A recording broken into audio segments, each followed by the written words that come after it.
Hey everybody, Ryan here from Android Coliseum.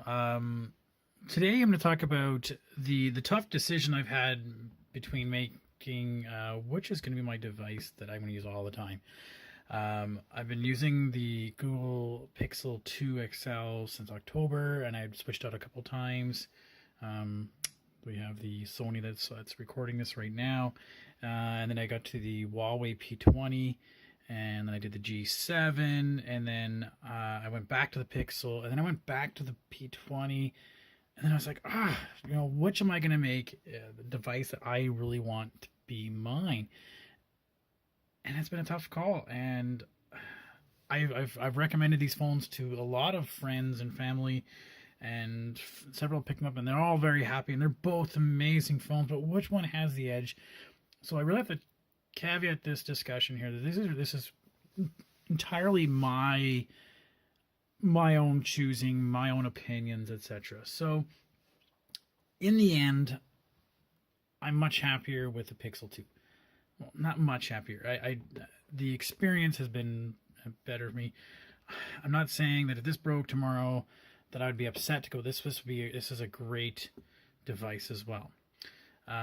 So what I thought I would do is kind of run down the P20, the pros and cons I like about it, some of the stuff I liked, some of the stuff I missed about the Pixel. Then I'd go back and talk about the Pixel 2 and some of the pros and cons that it has as well.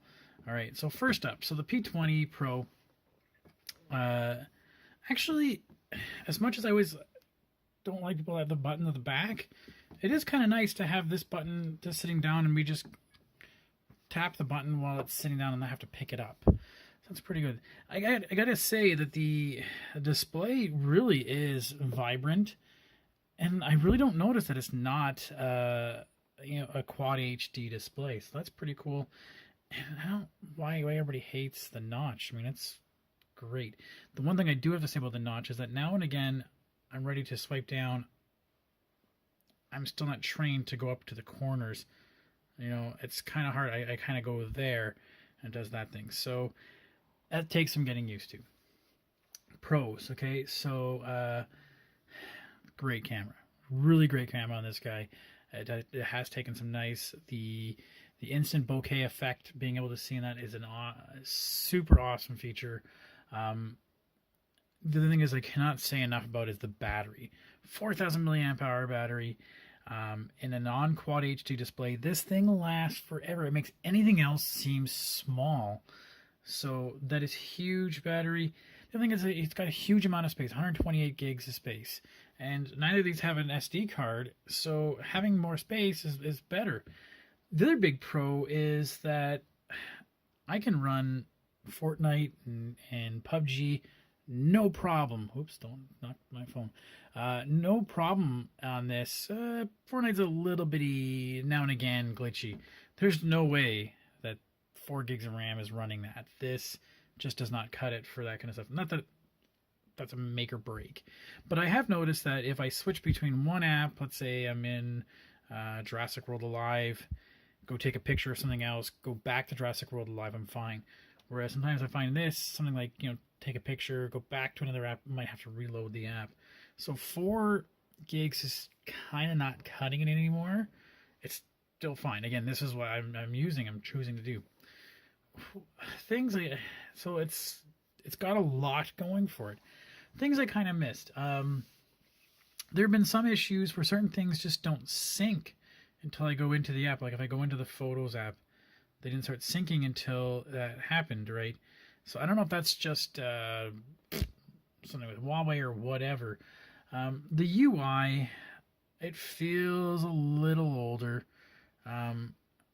Going into the setting, it feels a little clunkier, a little old school.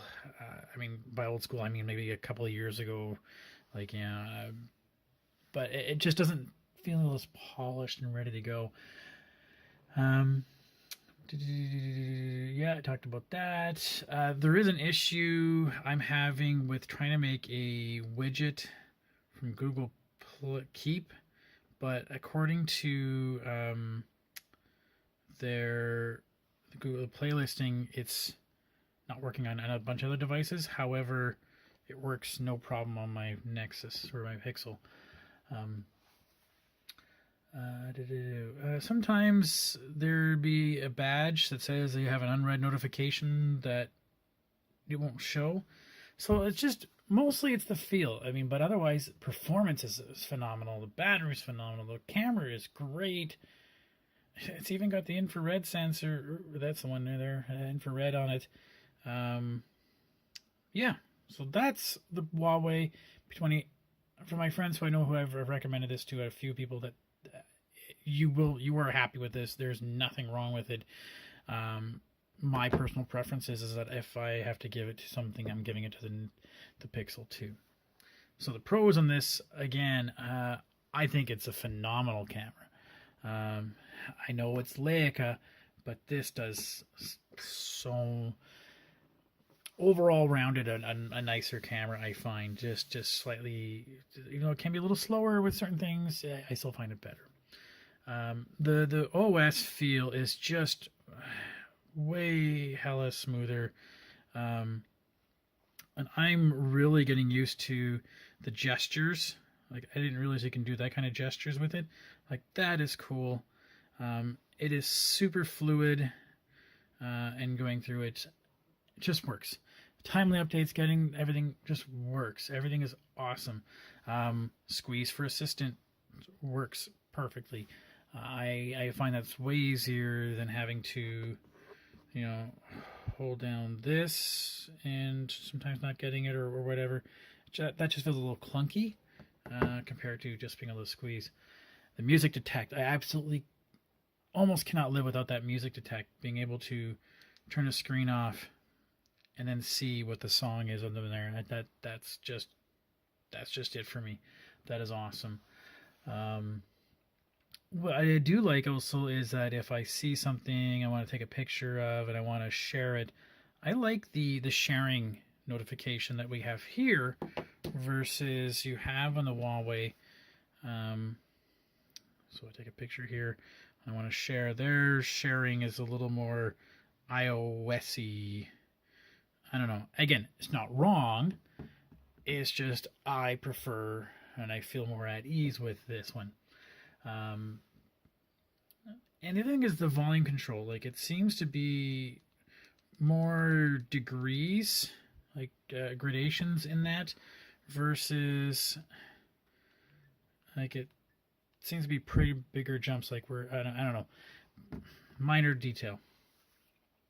But the cons against it, and again, a lot of it's the pros that you see in this thing. The battery now, I feel battery shamed or something, that it doesn't seem to be charging as fast anymore, or it doesn't seem to last as much. It's still doing fine. It's still lasting a long time. But I mean, this battery puts it to shame. So I do notice the battery, feel. It's not terrible. It's just, what do you mean it's at 70% at lunchtime? This would have barely even cracked 80% or something. And there's not a lot of cons against it that I like.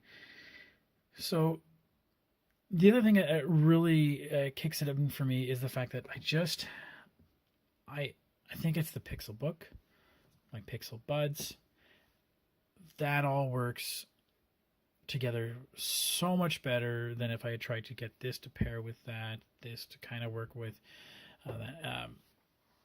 It's just kind of meant to be. And I'm sounding like an Apple guy, that it all just works together better. That's just how it feels for me. Now, again, you take this phone and it would be an amazing phone. And, somebody like my son would love the fact that he can play PUBG and Fortnite on it. There's no way you're going to play those on here. But otherwise, performance-wise, for most of the other things, they're just about the same. Again, just my preference is the Pixel, and I hate to pick. I really hate to pick. This is where I do feel more comfortable versus the P20, but P20 is still an awesome pick and purchase as well. Okay, so I mean, have you tried them out? What do you say? What have you preferred? tell me. Let me know in the comments. For a full write-up, I'll have a website on the website. So talk to you all soon. Thanks.